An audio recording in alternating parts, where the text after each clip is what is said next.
राम राम दोस्तों, मैं श्याम मार्केटर। मैं आज आप सबको ये बताने वाला हूँ कि एक मिडिल क्लास के परिवार में सबसे बड़ी समस्या होती है, क्योंकि जो लोअर क्लास है या हायर क्लास है उनके लिए कोई दिक्कतें नहीं आती, क्योंकि वो उस तरह से शिक्षा नहीं लेते हैं कि जहाँ पे उनके परिवार की सारी पूंजी या सारी कमाई वो लगा लेते हैं। वो उतने ही पैसे लगाते हैं जितने में उनकी शिक्षा मिल जाती है। वो सस्ती दर की जो शिक्षा होती है, जो सरकारी संस्थाएं होती हैं, वहां से वो लेते हैं।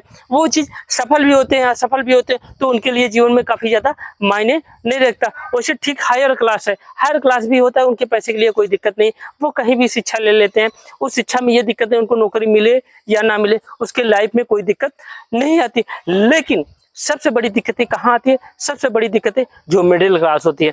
मिडिल क्लास जो व्यक्ति होता है, हमेशा क्या कहते हैं, हमेशा वो सपनों की दुनिया में खोया रहता है। वो हमेशा सपनों में ही बिलीव करता है। वो कभी ना वर्तमान में जीता है, ना पास्ट में जीता है, और हमेशा वो फ्यूचर में ही जीता है। वो हमेशा अपने कार्य को इस तरह से कर रहा है और अपना पैसा इस तरह से पानी की तरह बहा रहा है कि आप मेरा बच्चा वहाँ पे कोटा में पढ़ लेगा या इलाहाबाद में पढ़, जो बढ़िया कोचिंग संस्था है वहाँ पे पढ़ाएंगे, और मैं अगर मुझे जरूरत पड़ी तो मैं बैंक से लोन ले लूँगा, और मैं जो जमीन है मैं उसको बेच के अपने बच्चों को अच्छी शिक्षा दूंगा। मेरा बच्चा जो डॉक्टर या इंजीनियर या मास्टर या साइंटिस्ट सब कुछ बन सकता है। तो हमने क्या किया कि मेरी जो दिमाग में जो खोपड़ी थी, मैं उस खोपड़ी में इतना ज्यादा सपने सजा के बैठ गया, और मैं बच्चे को अपने ऊपर उस पैसे को वहां पे पानी की तरह बहाता चला गया, और अपने बच्चे से ये नहीं पूछा कि बेटा तुम पढ़ भी सकते हो नहीं पढ़ सकते हो। और हमने क्या किया, उसको बोझ बनाते चला गया, उसको शिक्षा देते चला गया,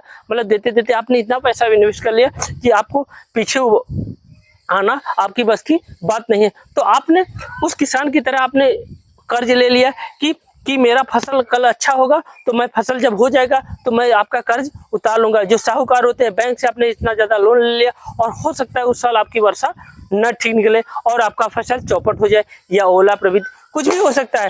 ठीक उसी प्रकार जो बच्चे होते हैं, बच्चे काफी होते हैं। जैसे 24 लाख इसमें नेट की परीक्षा दी, नेट में क्या सब लोग नौकरी पा जाएंगे? नहीं, लेकिन सारे जो माता पिता हैं उन्होंने पैसा इन्वेस्ट किया। तो पैसा इन्वेस्ट नहीं उन्होंने किया, तो उनकी जो बस की बात है आप उसको करिए, आप उस चीज को अचीव करिए कि जो आपके बस की बात है। अगर उस चीज से अगर रिजल्ट आपके फेवर में नहीं आता, फिर भी आप ये देखिए, अगर आपके फेवर में अगर रिजल्ट नहीं आता तो आपके लिए कोई दिक्कत नहीं आनी चाहिए। आपको उतना पैसा इन्वेस्ट कीजिए जितना आपकी बस की बात है। आप उस महंगी संस्था पे क्यों जा रहे हैं जहाँ पे काफी ज्यादा पैसा इन्वेस्ट हो रहा है? आप ये देखेंगे, अगर आपकी बच्चे नौकरी नहीं पा रहे हैं तो आपको ये लग रहा है कि मेरा जो पैसा है, जो गाड़ी कमाई थी, हम उसको कर्ज में खर्च कर दिए, और हमारा बच्चा अगर नहीं पा पाता है तो हम कहाँ जाएंगे? आप इस समस्या से बचिए।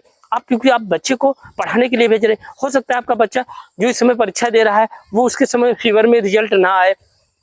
अगर रिजल्ट ना आए तो आप उसके दिमाग में ये घर कर गए कि आप अगर रिजल्ट आपके बस की आपकी फेवर में नहीं आए तो हमारा जो हम आपके ऊपर जो कर्ज लिए हैं या तमाम चीजें जो हमने बेच के या हमने लोन बैंक के लिया वो कहाँ से उतरेगा? तो आपने उस बच्चे को क्या किया, डिप्रेशन में डाल दिया। तो डिप्रेशन में वो हमेशा डिप्रेशन में ही रहेगा कि मेरे माता पिता इतना पैसा खर्च कर लिए और हम कहाँ से इसको रिजल्ट पॉजिटिव। हमने आपको पिछली वीडियो में बताया कि सब लोग नौकरी नहीं पाते। जो अच्छी नौकरियां हैं वो पूरी दुनिया में 10% लोग हैं, बाकी जो 90% पढ़े हैं उनका रिजल्ट वैसे ही आने वाला। ठीक, आप उसी प्रकार को जो 90% है उसको मान के चलिए कि मेरा बेटा अगर सफल नहीं होता है तो मैं फिर क्या करूंगा, मेरा बैकअप बना के रखिए, क्योंकि आप अपने बच्चे को डिप्रेशन से बचा सकते हैं। क्योंकि उसके आप जन्मदाता हैं, आप उसके जो वो होते हैं, आप काल मत बनिए, आप पढ़ाई कराइए।